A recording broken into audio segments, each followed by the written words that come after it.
Buenas noches, doctora, muy buenas noches.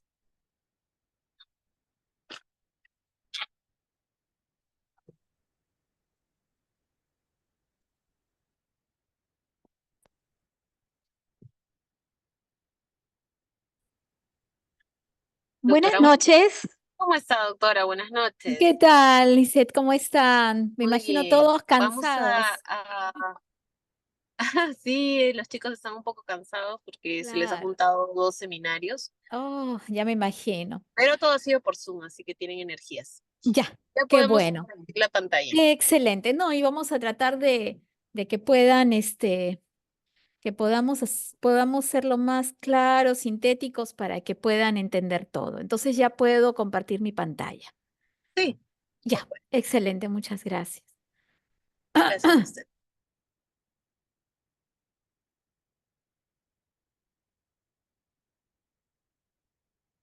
Muy bien. Hoy día vamos entonces a ver dos temas que son sumamente interesantes, glaucoma y vamos a ver retinopatía hipertensiva. El glaucoma, que ustedes saben que es la primera causa de ceguera irreversible.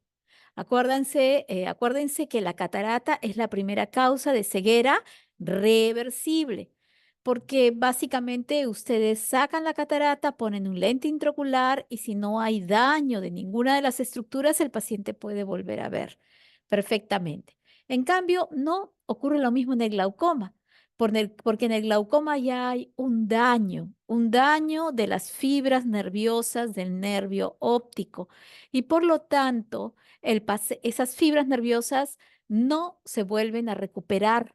Entonces el paciente va perdiendo visión y por eso es que hablamos de ceguera irreversible.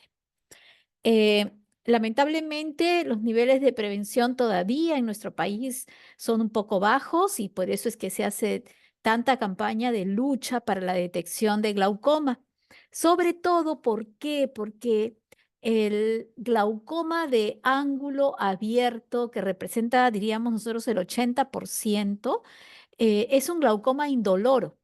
Entonces el paciente ni siquiera se da cuenta de que ya está con glaucoma. Entonces, por eso, por prevención, todo paciente mayor de 40 años debe hacerse y más aún si tiene antecedentes familiares de glaucoma o ceguera en la familia, a partir de los 40 años tiene que hacerse sus controles. Entonces, vamos a ver. ¿Por qué diagnosticar y tratar precozmente el glaucoma? Ya lo dijimos, porque es la primera causa de ceguera irreversible. Entonces, esta es la forma en la que todos deberíamos ver con un campo visual bueno, ¿no? Que podamos ver perfectamente, pero en el glaucoma se va perdiendo justamente el campo visual, vamos perdiendo desde la periferia hacia la zona central, llegando a las fases terminales donde tenemos una isla de visión central. Este es el nervio óptico. Entonces, ustedes pueden ver el nervio óptico, ese es un nervio óptico normal, donde ustedes van a ver acá una muesquita más blanca. Esta es la excavación. Y todo lo que está rodeando, esto es el anillo neuroretiniano, que son fibras nerviosas, que gracias a ellas es que todos podemos ver. Igualmente ustedes ven los vasos como van emergiendo a través de la excavación del nervio óptico. Por eso esta excavación del nervio óptico, al no tener fibras nerviosas, representa lo que nosotros conocemos como la mancha ciega. Entonces, igualmente vamos a ver que estos vasos emergen centralmente, ¿no? Y esta es la disposición, definitivamente, donde ustedes van a ver a la arteria y van a ver a la vena. En este caso, en el ojo, recuerden, la arteria más delgadita y la vena más gruesa, más oscurita. Y a medida que se va dañando el nervio óptico, lo que ocurre es que al haber pérdida de las fibras nerviosas, ustedes van a ver que esta excavación va aumentando. Y no es que la excavación aumente, sino que las fibras nerviosas al morir son reemplazadas por tejido fibroso glial que se va a unir justamente a la zona que ustedes ven de la excavación y va a adquirir un color blanquecino que corresponde a la atrofia o muerte celular. Y otra de las características importantes es que ustedes van a ver que estos vasos, que deberían ser totalmente centrales, se van a empezar a nasalizar. Eso es típico en el glaucoma. Entonces hay una nasalización, ustedes están viendo como los vasos ya no son centrales, están desviados, y a medida que sigue progresando el glaucoma, ya ustedes ven hemorragias incluso en astilla, van a ver ustedes la mayor nasalización de los vasos y van a ver ustedes que esta excavación cada vez va creciendo más, es decir, este tejido de fibras nerviosas va muriendo y va siendo reemplazado por tejido atrófico, de tal manera que vamos evolucionando hasta que todo el nervio óptico es reemplazado por tejido atrófico. Y lógico, este paciente ya está ciego. Entonces, no es el deseo de nadie el llegar a esta fase. Por eso nosotros es nuestra lucha de poder ayudar a que el paciente no pase rápidamente a estas fases. ¿Y qué es lo que produce que este paciente pase a estas fases? Es el aumento de la presión intraocular. Es el único factor de riesgo que nosotros podemos realmente medir y controlar. No es lo mismo hablar de hipertensión ocular que de glaucoma. Un paciente puede ser hipertenso ocular, pero no haber desarrollado glaucoma. Solamente hablan de glaucoma, como bien dice la definición, cuando ya hay un daño, cuando ya hay una neuropatía anterior crónica, es decir, cuando hay un daño estructural del nervio óptico. Igualmente hay una pérdida de células ganglionares y de las fibras nerviosas. Las células ganglionares se encuentran en la zona macular y son las primeras, son las más sensibles, las primeras en perderse y luego se pierden las fibras nerviosas. Entonces, habíamos hablado que es la segunda causa de ceguera en el mundo, pero la primera causa de ceguera irreversible, porque la primera causa de ceguera es la catarata, pero reversible. Eh, Tenemos realmente una prevalencia mayor de 2 a 4%, de 2 a 4% en pacientes mayores de 40 años. Lo terrible es que hay un porcentaje muy alto, 50% sin diagnóstico de glaucoma en países desarrollados y hasta 90% en países en vías de desarrollo. Imagínense, ¿no? Son pacientes que no hay realmente una política de prevención ni de control. Entonces, dentro de lo que es el glaucoma, una de las cosas más importantes es que nosotros sabemos que hay una fisiopatología y formación del humor acuoso. Ustedes saben que el humor acuoso es prácticamente formado en el cuerpo ciliar y va a viajar desde la cámara posterior, ven ustedes esta flecha, va a atravesar la cámara anterior, luego de eso va a pasar por la red o la malla trabecular hacia el canal de Schlemm. Ustedes ven acá la malla trabecular, canal de Schlemm, y finalmente va a drenar a la circulación venosa por la vía trabecular y también tenemos otra vía que es la vía uvioescleral. No, la mayor vía que más se usa, me refiero al mayor porcentaje, es a través justamente de la vía de la malla trabecular y la vía escleral, pero la uvioescleral también es una vía importante. Entonces, cualquier alteración que haya en el camino y que produzca un aumento de la presión, que este líquido quede prácticamente atrapado, ¿no? Va a producir un aumento de la presión intraocular y esa presión va a producir un daño estructural en el nervio óptico, pero no solamente en el nervio óptico. Va a producir daño estructural en el iris, en la córnea y en toda la zona del ángulo irido corneal. Entonces, vemos nosotros que ese es el diagrama que hemos vuelto a ver, ¿no? todo este pasaje y cómo esto se lleva de forma sincrónica, pero para eso necesitamos que todas estas estructuras estén funcionando de manera adecuada. Si ustedes ven acá, nosotros tenemos un ángulo.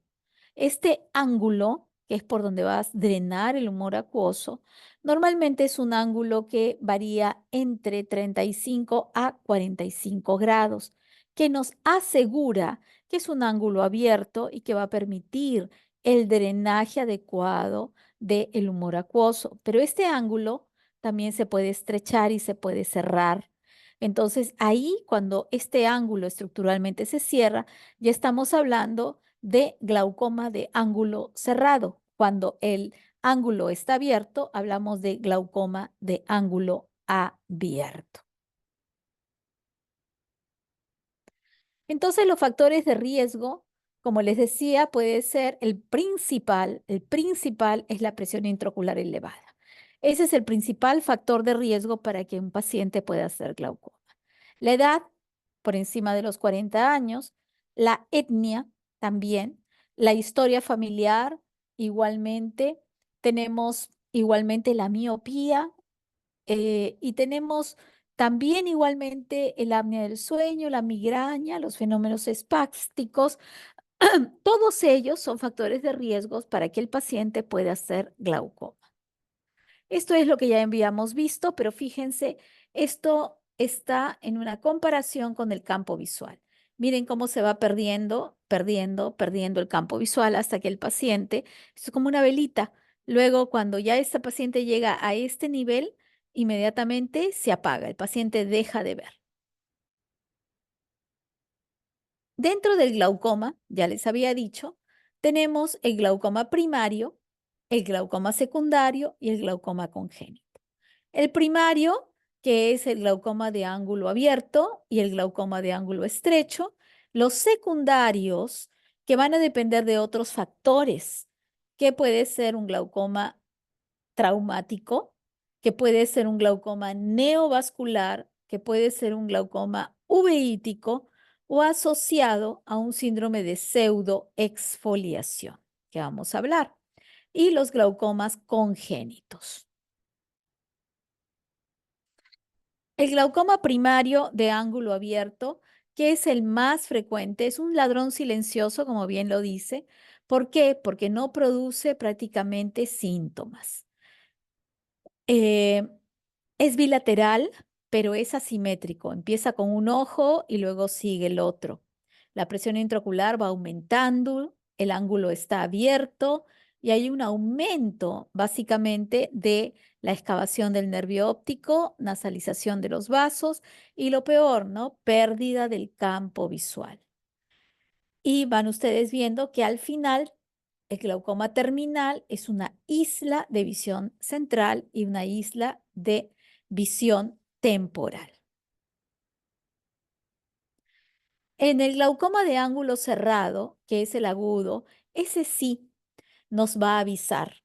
Ese sí, generalmente, y ustedes lo han visto de repente en su práctica, cuando los pacientes han llegado de la emergencia con un dolor agudo, intenso, náuseas, vómitos, ¿no? Ahí sí, este paciente va a venir, ustedes lo van a ver con el ojo rojo, muy doloroso, y lo que es más importante, con una gran disminución de la agudeza visual. Estos pacientes van a tener un aumento súbito de la presión intraocular que puede ir desde por encima, ustedes saben que la presión intraocular normal es hasta los 20, 21, puede estar por encima de los 26, 30, 50, inclusive hasta más de 50, 60, ¿no? Y lo que van a encontrar, como les decía, es un edema corneal, van a encontrar una pupila dilatada, no reflectiva, una cámara anterior muy estrecha, porque es un glaucoma de ángulo cerrado. Todas las estructuras están muy juntas una a la otra y generalmente son ojos pequeños. Y esos son los glaucomas secundarios, que son generalmente se producen cuando hay una luxación o dislocación o intumescencia o pseudoesfoliación, ¿no? del cristalino. También asociado muchas veces a uveitis o a traumas y también igualmente se puede dar por el uso de corticoides. En el glaucoma secundario traumático, una de las cosas que ustedes tienen que acordarse es la siguiente. Una de las cosas que más va a caracterizar es cuando hay un trauma ocular, es la presencia de ifema. Acuérdense, este nivel que ustedes ven acá de sangre que va a formar este nivel, eso se llama ifema. Igualmente puede producir de la misma manera una contusión que puede llegar a incluso hasta un desprendimiento de retina. Pero este ifema es muy importante porque va a obstruir el drenaje adecuado del humor acuoso. Se va a acumular el humor acuoso, no va a poder pasar por las vías ubioesclerales, ni menos por la malla trabecular. Entonces, por lo tanto, la presión empieza a aumentar. Y ustedes se dan cuenta, esta córnea es una córnea todavía transparente porque les permite ver la pupila, les permite ver el color del iris, pero acá ustedes ven de que no, esta córnea no les permite ver nada. Eso significa que es una córnea edematosa, se ha edematizado. Entonces se ha hinchado porque ya no hay intercambio, ¿no? Del humor acuoso para, ustedes recuerdan, para la nutrición y sobre todo para el mantener la transparencia de la córnea. Entonces, este ojito está con el aumento de la presión intraocular y con edema corneal. En el glaucoma secundario neovascular, quiero que ustedes se acuerden de una patología que es la más importante. ¿Cuál es? La diabetes. La diabetes es la gran generadora, no solamente de retinopatía diabética, sino también de glaucoma neovascular. ¿Por qué? Porque la diabetes, al ser una microangiopatía y hay una alteración de todos los vasos, una de las cosas que va a ocurrir justamente en la retina es que va a ocurrir isquemia, falta de oxigenación. El ojo como mecanismo de compensación va a empezar a crear vasos, neovasos. Y esos vasos son vasos anormales, no son vasos que funcionan, son vasos anormales que van a empezar a llenar toda la parte de la retina.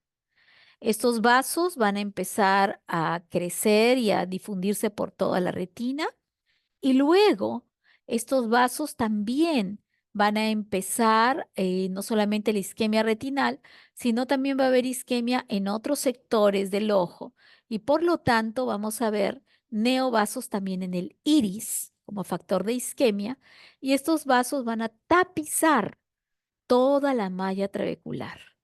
Imagínense ya el líquido o el humor acuoso ya no puede pasar y por lo tanto se va a acumular y estos pacientes generalmente que hacen ese tipo de glaucoma, sus presiones llegan por encima de 50 y de 60. Ese es un glaucoma muy doloroso. Como ustedes pueden ver, miren la gran cantidad de neovasos, ¿no? En en toda la zona del iris. Igualmente no olvidar el glaucoma congénito, que justamente es una enfermedad de origen genético. Los pacientitos, por el aumento de la presión brusco en los niños, van a tener ojos muy grandes, pero el problema es que esas presiones van a empezar a dañar la córnea y van a producir después opacidades en la córnea hasta que ustedes ven leucoma corneal, esos niños están cieguitos. Igualmente, en este caso, el tratamiento, el más importante es el quirúrgico, pero hoy por hoy tenemos tratamiento que es la ciclofotocoagulación, que nos va a permitir también obtener muy buenos resultados en los niños. Hay otro tipo de glaucoma también, que es el glaucoma de presión normal. Es un glaucoma primario de ángulo abierto con presiones menores a 21. Es necesario hacer por eso la curva diaria tensional. Muchas veces es subdiagnosticado o sobrediagnosticado y el tratamiento es bajar la presión aún más. Estos pacientes generalmente por compresiones por debajo de 21, de 20, están produciendo daño del nervio óptico. Y estos pacientes, muchos de ellos, están asociados a problemas espásticos, problemas vasculares, problemas de falta de irrigación, falta de circulación. Entonces, es importante que podamos monitorizarlos. El diagnóstico de glaucoma se hace a través siempre primero de una historia clínica detallada. Recuerden la agudeza visual. Todo paciente con glaucoma tiene baja visión. Medir la presión intraocular, la gonioscopía, la paquimetría, el fondo de ojo y las fotos del nervio óptico, que son muy importantes. Y luego el campo visual. Igualmente la tomografía del nervio óptico, que hoy por hoy es un examen importantísimo, y la ultrabiomicroscopía. Un minutito, por favor.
Muchas gracias. Disculpen. Entonces, estábamos viendo entonces que es tan importante el poder tomar siempre fotografías y si no toman fotografías porque no hay una cámara retinal o no hay forma, hagan siempre su dibujo. Antiguamente uno hacía el esquema y íbamos graficando cómo va la excavación del nervio óptico y poder hacer la cuantificación de ella para ver la progresión. Eso es lo que ya habíamos hablado. Igualmente, dentro del diagnóstico usamos diferentes lupas, lupas de 90, lupos de 78, para poder ver el nervio óptico. Y ustedes ya han visto que también igual hacemos la medición con el tonómetro de aplanación para poder cuantificar cuánto está la presión. Otro de los estudios importantes es el estudio del campo visual. En el campo visual, una de las cosas importantes que ustedes tienen que recordar es que lo primero que se va a perder y va a ir progresando, vamos a ver nosotros, es el aumento de la mancha ciega. Luego, después de eso, ustedes van a ver que se van a formar escotomas arcuatos. ¿Por qué? Porque todas las fibras y todos los haces dentro del ojo son todas las fibras siguen justamente un esquema arqueado. Entonces, por eso es que ustedes van a ver alteraciones arcuatas superiores, inferiores. Estas se llaman escotomas arcuatos en el área de Verhum, porque así se bautizó por Verhum. Y Luego van a haber defectos, escalones nasales, hasta que todo esto se va uniendo y ya van teniendo al final, ya en los glaucomas terminales, una isla de visión central. Entonces ustedes ven cómo se va perdiendo toda la periferia. Lo terrible es que no se vuelve a recuperar. Por eso es que estos pacientes quedan ciegos. Entonces tenemos que tratar de salvar lo que tengamos. Este es, hoy por hoy, uno de los exámenes más importantes porque les permite hacer un examen estructural del nervio óptico. Y este es la tomografía, el OCT del nervio óptico, donde ustedes lo que van a hacer es un estudio de todas las fibras nerviosas en el ojo derecho y en el ojo izquierdo, tanto superior, inferior, nasal y temporal, y van a tener un promedio. Y luego, igualmente, lo hacen en el otro ojito, de tal manera que no solamente tienen la excavación del nervio óptico, sino que también tienen el promedio de las fibras nerviosas y ven si hay alguna alteración. Si ustedes ven acá en esta zona, hay una alteración de las fibras nerviosas que se va a traducir en el sector inferior. Cuando ustedes la ven, hay una zona baja que ustedes la pueden ver acá. Entonces, ¿qué es lo que está pasando? Esto igualmente lo traducen ustedes para el análisis de las células ganglionares. Yo les había contado que las células ganglionares son las primeras que se pierden.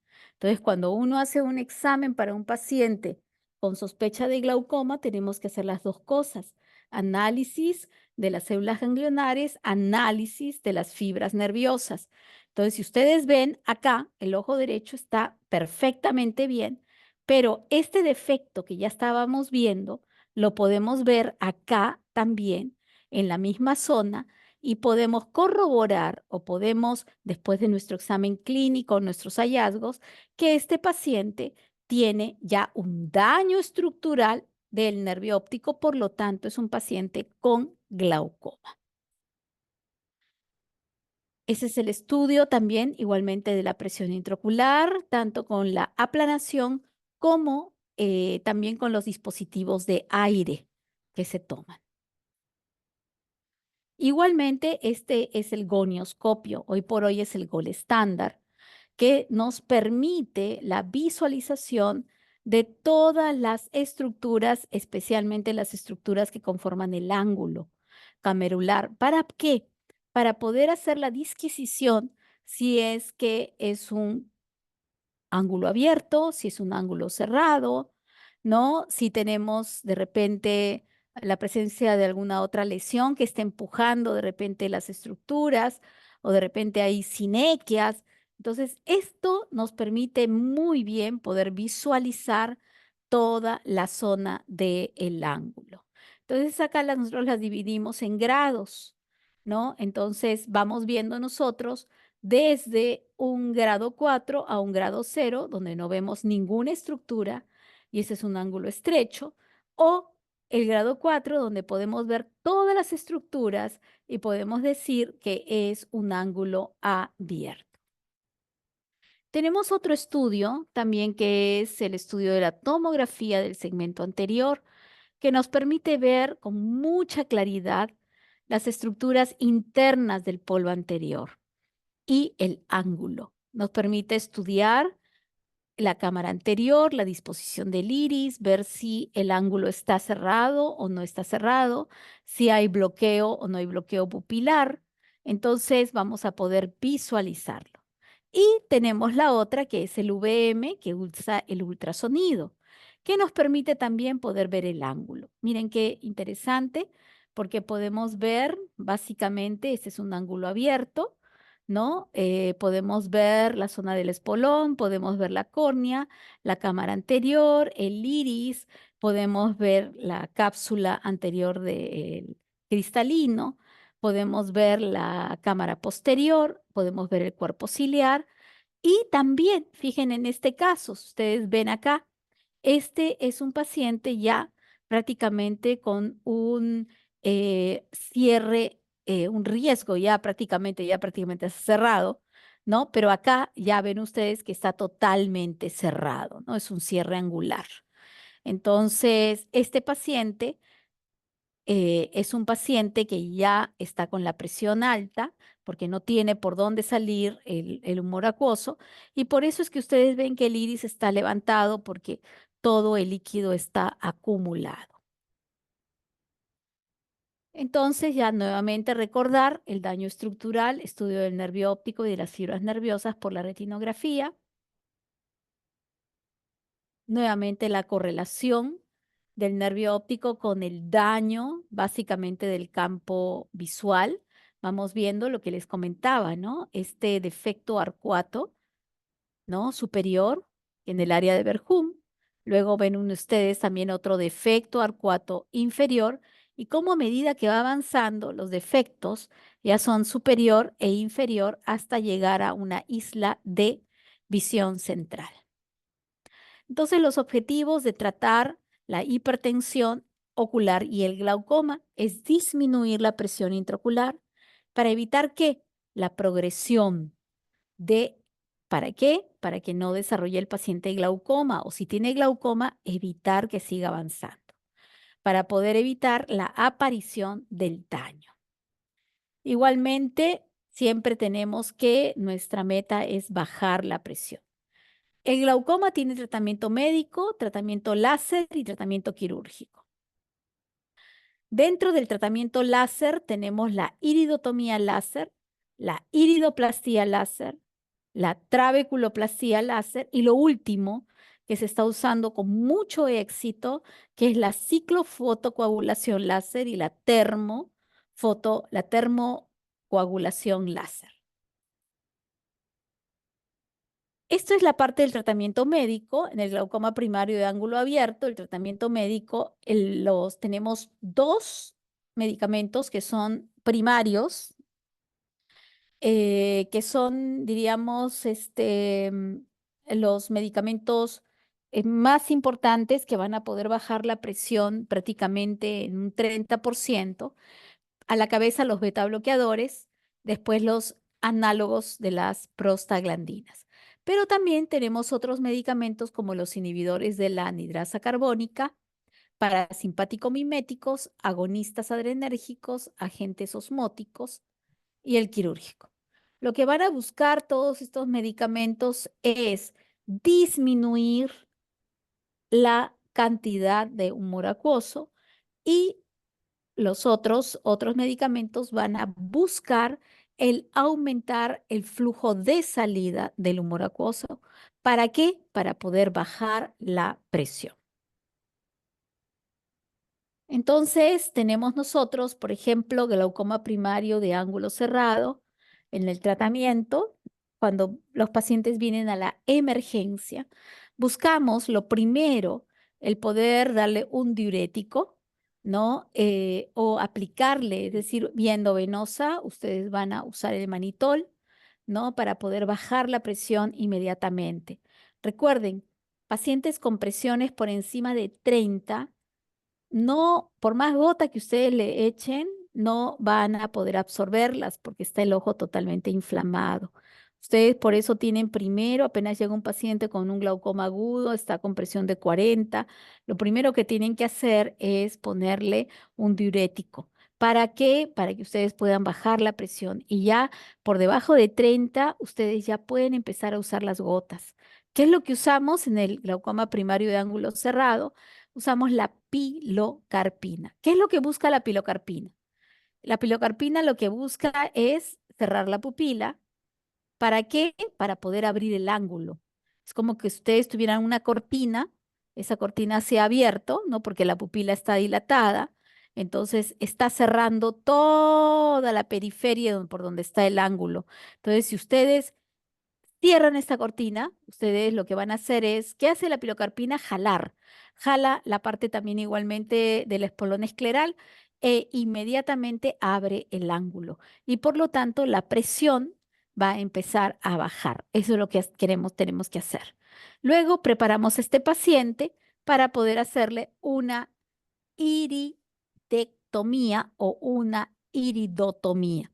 Las iridotomías láser O si el paciente no está muy edematosa la córnea o la cámara es muy estrecha, entonces nosotros ya prácticamente hacemos una iridectomía quirúrgica, ¿no? Recuerden que esto es más común en los asiáticos, pero también en los latinoamericanos, que tenemos los ojos pequeños. Entonces las estructuras están mucho más juntas y más unidas. Este es el láser que ustedes de repente ya han visto en las consultas.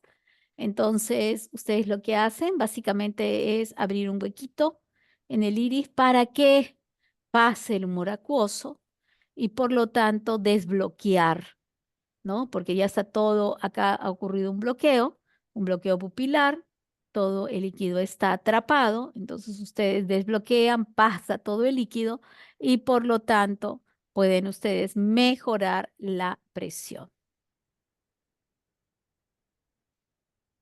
Igualmente tenemos otro tratamiento que es la iridoplastía, que consiste generalmente lo usamos mucho en los pacientes con iris plató, que significa que tiene esta zona de acá del iris es bastante gruesa y está cerrando la zona del ángulo con una anteriorización del cuerpo ciliar.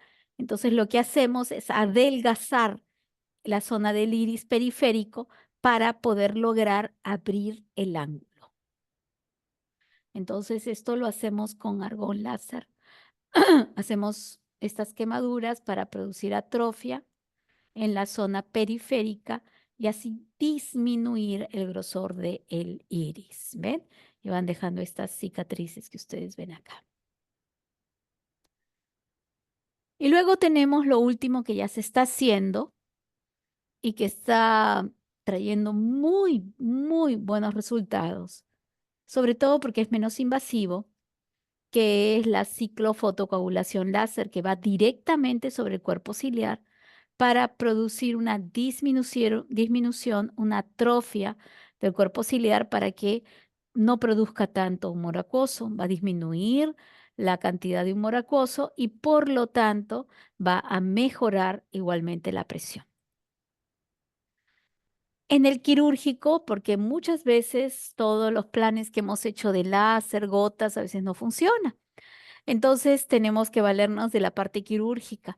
Y tenemos en la cabeza, a la cabeza de los tratamientos, a las trabeculectomías, luego a los dispositivos de drenaje y luego las combinaciones.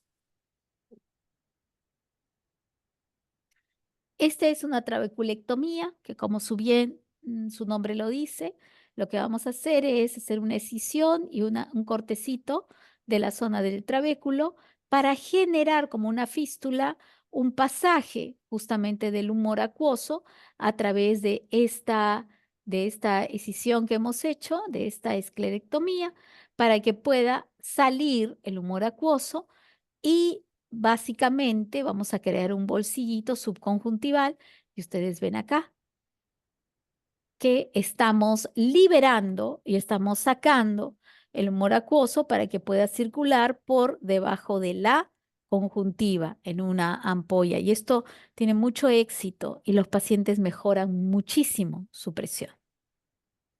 Pero ¿qué pasa? En algunos otros pacientes las cosas no salen como quisiéramos y por lo tanto muchas veces no baja la presión y tenemos que recurrir a dispositivos de drenaje.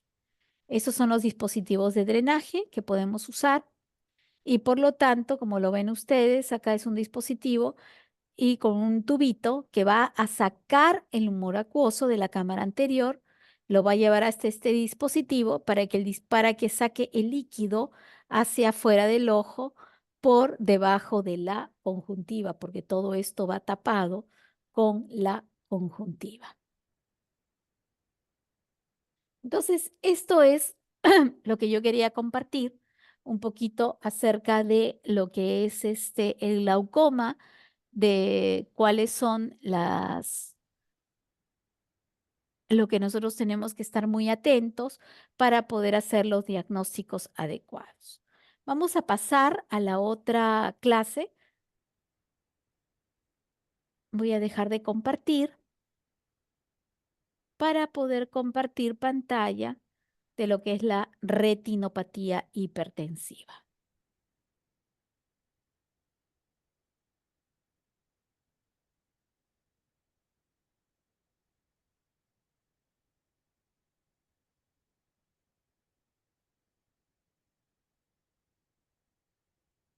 Cuando hablamos de retinopatía hipertensiva, inmediatamente a nosotros nos viene pues la hipertensión arterial, ¿no? Porque ustedes hoy por hoy lo que van a ver y lo que ven constantemente son pacientes diabéticos y pacientes hipertensos.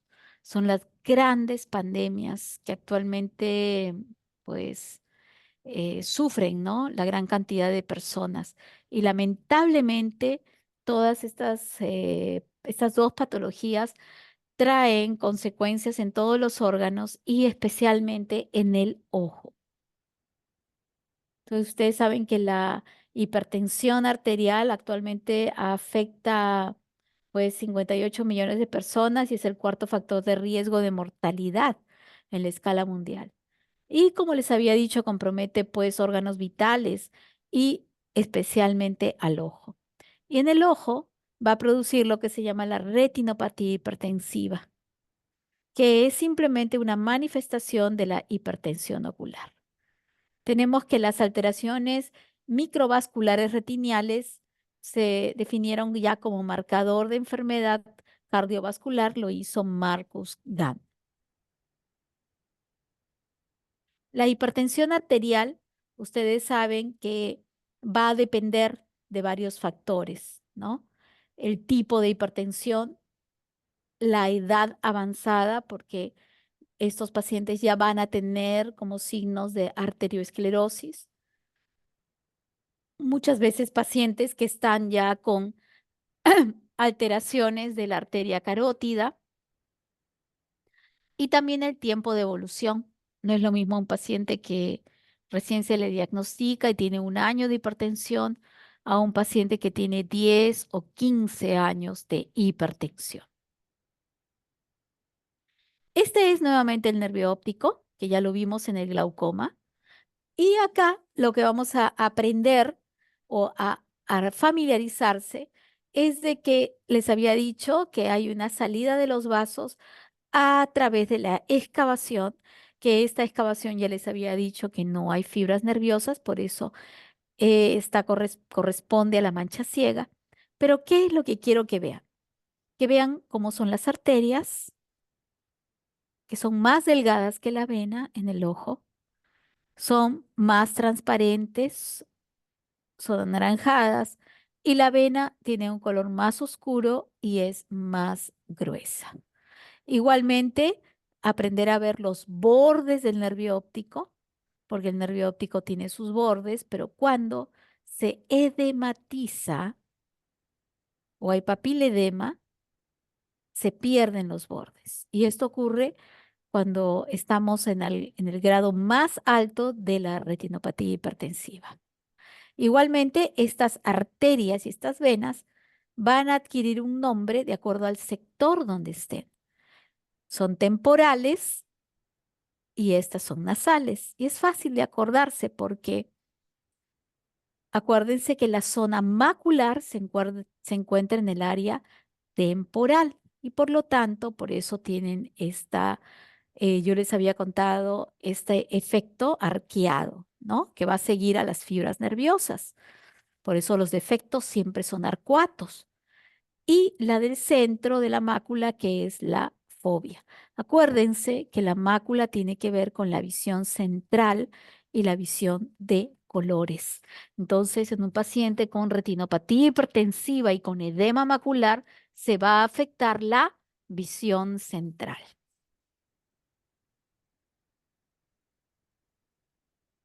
También recordar que tenemos una circulación coroidea que constituye la barrera hematorretiniana externa, posee tono simpático y sus capilares son fenestrados y podrían ser estimulados directamente por moléculas como la angiotensina 2. La coriocapilaris tiene una disposición lobular en el polo posterior. Y eso es importante porque hay una coroidopatía también hipertensiva, que va a sufrir la coroides y también va a sufrir igualmente la retina. Entonces, por eso tenemos que hay una retinopatía hipertensiva, hay una coroidopatía hipertensiva y hay una neuropatía óptica hipertensiva. Esto, para solamente resumir, es que va a haber un daño definitivamente del endotelio. ¿Y esto qué va a traer? Una alteración de la barrera hematorretiniana y se va a afectar la permeabilidad. Esto va a dar lugar a exudados y va a dar lugar a edema. Son las dos cosas y las dos manifestaciones que ustedes van a ver. Entonces, vamos a ver que normalmente las alteraciones que vamos a ver secundarias a la hipertensión, ya lo habíamos visto antes, va a depender de la duración, de la gravedad, el estadio previo de la retina y la rapidez de la instauración. Ya habíamos visto cómo se debe ver una papila, los vasos arteriales y las venas. Las arterias son más delgaditas y las venas 3 son los cruces arteriovenosos. Tenemos que verlos, que no haya ningún pinzamiento, que no haya ninguna deflexión y ver el reflejo normal. Igualmente ver la retina, ese color que ustedes lo ven, que es un color naranja, que está trasluciendo la vitalidad de la zona de la coroides, porque acuérdense que la coroides es la que tiene todos los vasos sanguíneos. Igualmente ver la mácula. Este es el ojo normal, que ya lo hemos visto. Y una de las cosas importantes es que cuando tenemos un paciente anciano, siempre tenemos que, no es la misma representación, porque siempre los ancianos ya tienen los vasos, ya prácticamente hay como un pequeño colapso, son más delgaditos, son más estirados, ¿no? Igualmente hay que recordar de que la retina vamos a poder verla diferente tanto en los miopes, los hipermetros y los astigmatas.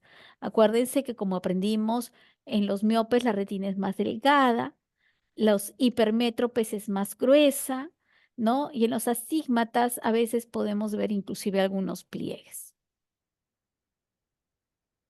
¿Cuáles son los caracteres de los vasos patológicos? Y esto nos va a ayudar porque de acuerdo a esto es que vamos a hacer la clasificación de la retinopatía. Es decir, generalmente va a empezar cuando empieza una retinopatía y uno empieza con los problemas de hipertensión. Lo primero que se va a afectar es que ustedes van a ver que hay un colapso, que hay un estrechamiento generalizado de todos los vasos. Luego empiezan los espasmos, que significa que hay zona en que ustedes van a ver el vaso formadito y luego de eso lo van a ver espástico, que ha disminuido su calibre, luego otra vez normal y luego se van a empezar a esclerosar. Esa esclerosis vamos a darle nombre y va a haber una pérdida del reflejo, ese reflejo que ustedes veían anaranjado, brillante, ya no, va a estar esclerosado o pacificado y va a dar lugar a lo que conocemos como alambre de cobre y arterias en alambre de plata. Plata porque ya están totalmente blancas, totalmente esclerosadas. Igualmente, también se va a dar lugar al engrosamiento visible de las paredes de las arterias, alteraciones en los cruces arteriovenosos, que vamos a verlos, y igualmente cuando va avanzando un problema con hipertensión arterial, vamos a tener oclusiones, tanto venosas como arteriales. Eso es lo que les decía de los cruces, miren, hay una invisibilidad de la vena, ¿no? ¿Por qué? Porque la arteria se ha esclerosado y está comprimiendo la vena. Acá la comprime tanto que la vuelve invisible y crea este sistema de uso. Y acá hay inclusive hasta una depresión venosa, es decir, la cambia de dirección. Entonces, esto es importante para que nosotros aprendamos a distinguirlo, ¿no? Esto es prácticamente lo normal, ¿no? Pero miren ustedes acá, prácticamente la ha estenosado, como si lo hubiera seccionado, ¿no? Y vemos nosotros también igualmente que inclusive produce hasta deflexión o cambio de dirección muchas veces, ¿no? Entonces, por eso es que hablamos, y ahorita lo vamos a ver, que hay cruces patológicos que es el signo de Salus y el signo de Gant. Entonces, los cruces arteriovenosos con signos de compresión venosa, miren acá, miren la vena, cómo está dividida, está comprimida, como si estuviera seccionada por una arteria totalmente esclerosada. Acá, lo que les comentaba, ¿no? Tanta es la esclerosis que se ha convertido casi en un hilo totalmente blanquecino, por eso se llama hilo de plata, ¿no? Todo el estrechamiento arteriolar. Pero acá también ustedes van a ver otras cosas, que es ya las que hemos visto. Acá van a ver ustedes acúmulo de lípidos, van a ver ustedes exudados blandos, que son prácticamente infartos a nivel de las fibras nerviosas. Van a ver hemorragias, como ustedes ven acá. Entonces, en la retina, que ya les había comentado, son típicos los exudados duros. Igualmente, podemos ver nosotros que esos exudados duros pueden localizarse alrededor de la mácula y se llama estrella macular. Esos son ya casos de retinopatía grave. Y los exudados blandos, que les comentaba yo, que básicamente tienen lugar, ¿no? Cuando hay áreas isquémicas o hay áreas justamente de infartos, falta de circulación. Y las hemorragias, que son hemorragias que pueden ser en llama cuando se localizan en la capa de fibras nerviosas, que se ve como más superficial, pero cuando están en las capas más profundas, estas hemorragias son puntiformes. Eso es importante. Ustedes ven hemorragias puntiformes, entonces ya suponen que son mucho más profundas. E igualmente en casos avanzados se va a desarrollar un edema de la retina. Entonces miren ustedes, ¿no? Los vasos, ven ustedes las hemorragias, los exudados lipídicos, las manchas algodonosas, que son zonas de infarto, la esclerosis arteriolar, básicamente. Y acá, ustedes ya no ven el borde del nervio óptico, ¿se han dado cuenta? Había una pérdida, ¿no? Del borde. En este caso estamos frente a un edema de papila. Esto es un grado de hipertensión grave.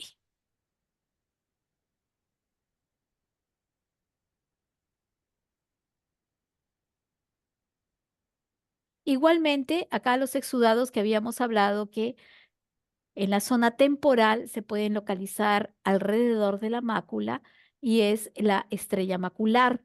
Y esto también ya está afectando la visión de cerca y la visión de colores.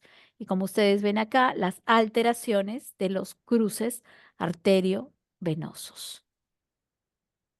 Entonces, eso nos permite a nosotros hacer una división muy importante, que es la clasificación de la retinopatía, que cuando nosotros hacemos un fondo de ojo, nos lo mandan los médicos internistas, los cardiólogos, para determinar en qué estadio de retinopatía está, ¿no?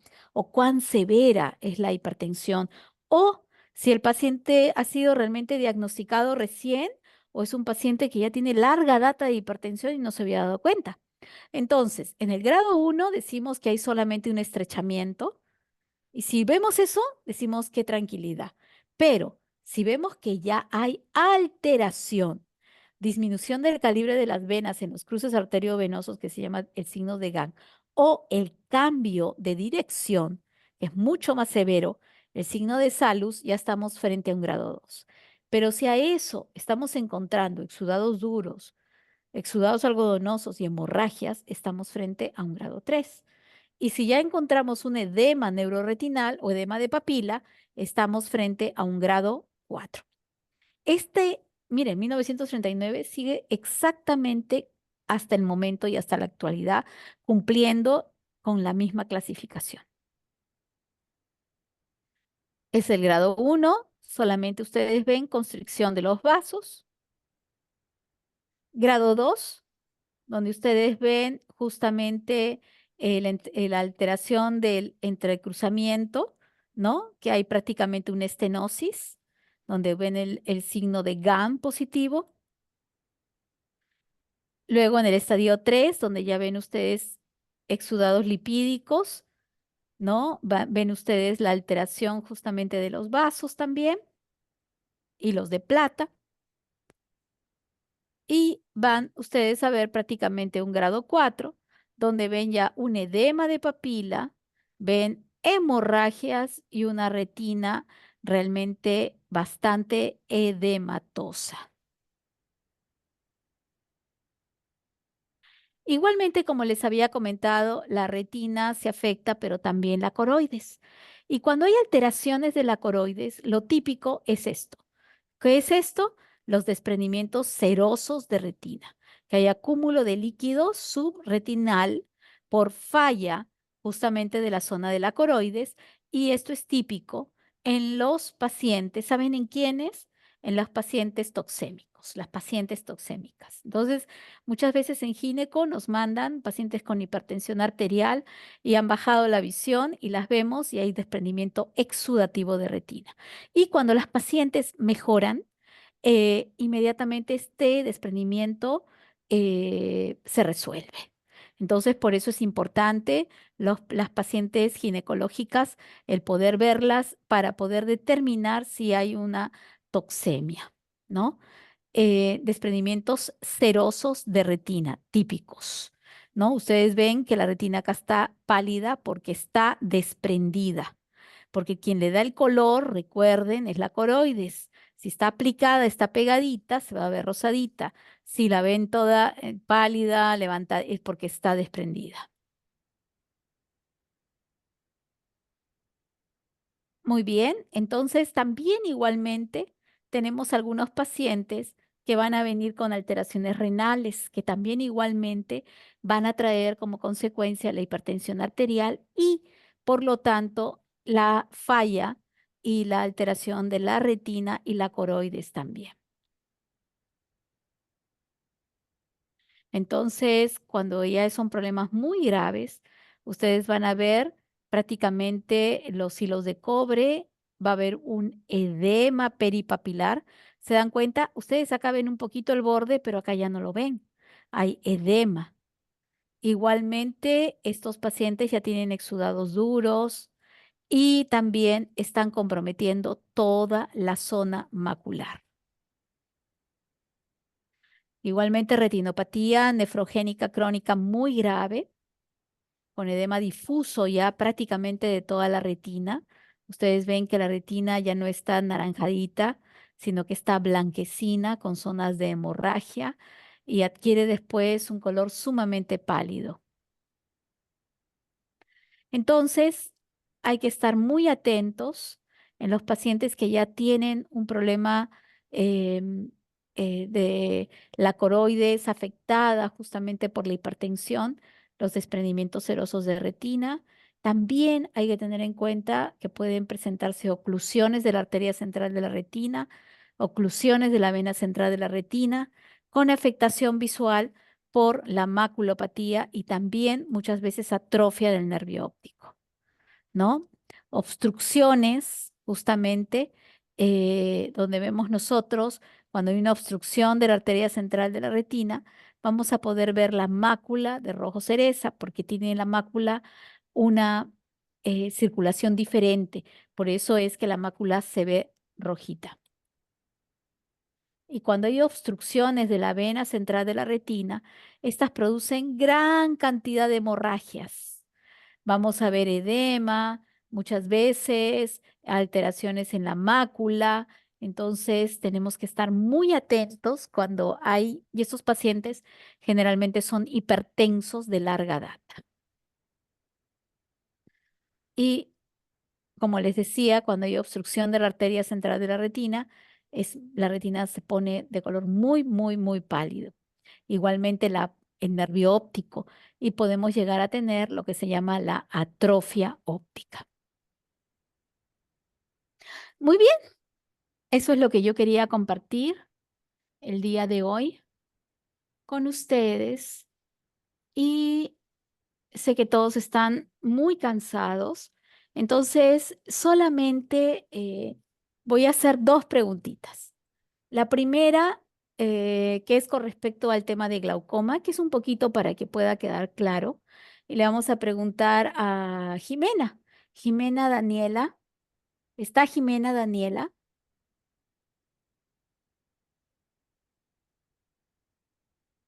¿Está por ahí Jimena Daniela?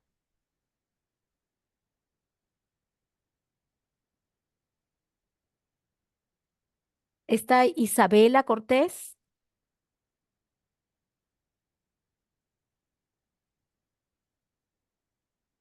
Sí, doctora, presente. Ah, Isabela, ¿cómo estás? Isabela, habíamos hablado acerca del glaucoma.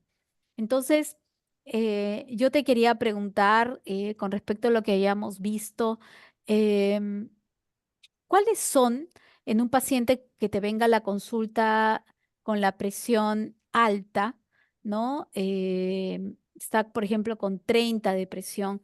¿Cuáles son los exámenes que tú le harías a ese paciente para tú poder determinar que si es o no es glaucoma?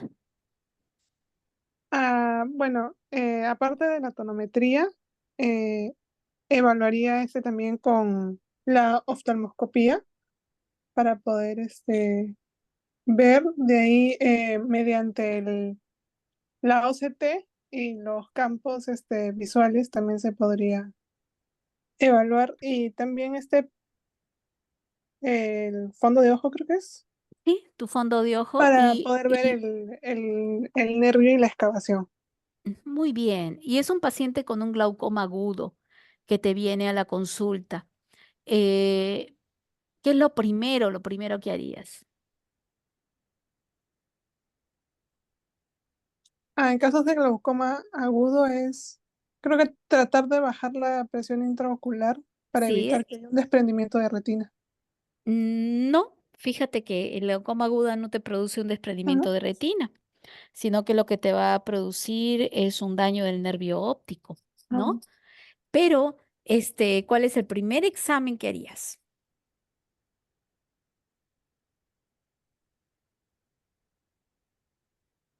mm, ¿Cómo está su agudeza visual?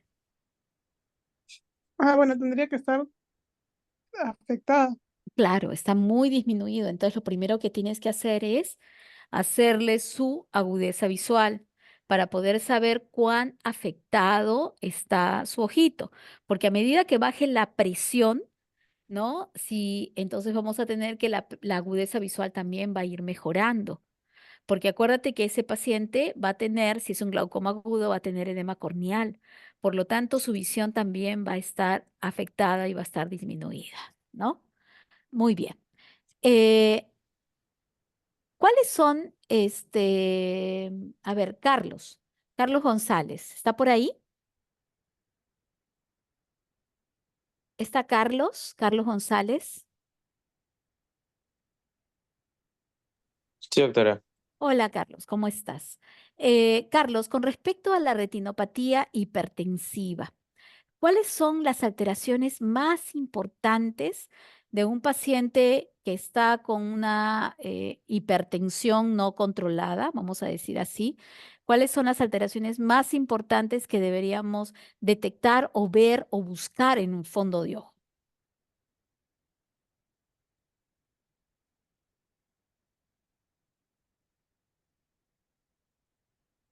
¿Se me Eh, escucha, sí, te doctora? escucho, por supuesto. Ahorita te estoy escuchando. Por una presión alta podemos encontrar hemorragias en la retina. ¿Ya? También podríamos encontrar una dilatación con hiperemia ¿Dilatación de qué? de la papila. No, la pupila no se dilata. Papila, De la papila no se dilata. de los vasos. La papila se edematiza, el nervio óptico se edematiza. ¿Y cómo estarían los vasos si es una hipertensión severa? Dilatados y tortuosos. Así es, dilatados, tortuosos, alteración en los cruces arteriovenosos, habrían hemorragias, habrían exudados duros, exudados blandos. Y cuando hablamos de una retinopatía hipertensiva ya muy grave, una de las cosas más importantes es el edema de papila. Entonces, por eso es tan importante el que podamos hacer un fondo de ojo. Listo, chicos, los dejo porque yo sé que han tenido una jornada larguísima y ya para la próxima vamos a estar todos, bueno, todos más descansaditos. En todo caso, espero que hayan aprovechado esta clase y entonces ya nos estaríamos despidiendo. Muchas gracias.